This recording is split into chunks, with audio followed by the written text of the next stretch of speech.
Eyo boss Niki Tantu na vita Waise linti La Poison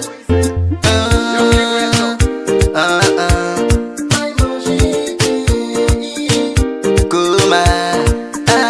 Izo za waitaka Uzajema Waifara kumuona ajijema Wemjaiza mwaya wemfema Chishitiwe ulishasha Waitaka Uzajema Waifara kumuona ajijema Wemjaiza mwaya wemfema Chishitiwe ulishasha Apa ayenda Karanewe zamuremera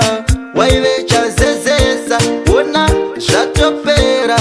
Uku achinja Tiwe waimumisa Kumuruva uchimushungurudza Aturwa nemumwe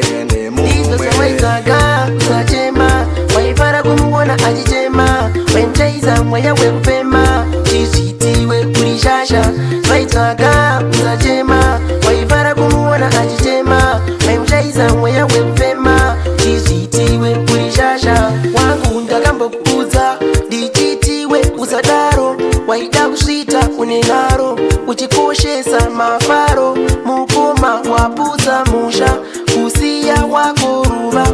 Apa ahaja vuma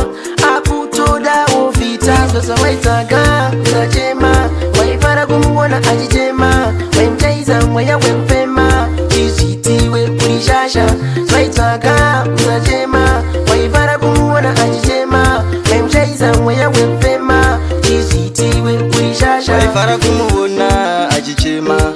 Apa aenda maputsa musha Wakutochema upenyu wako wakati utema Zuva ne zuva misozi pa matama aiwa mukoma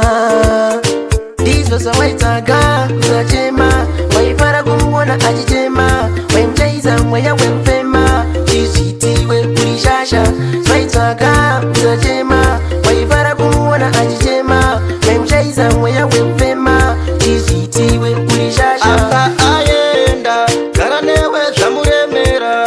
Waivecha zezesa Ona zvatopera Uku achinja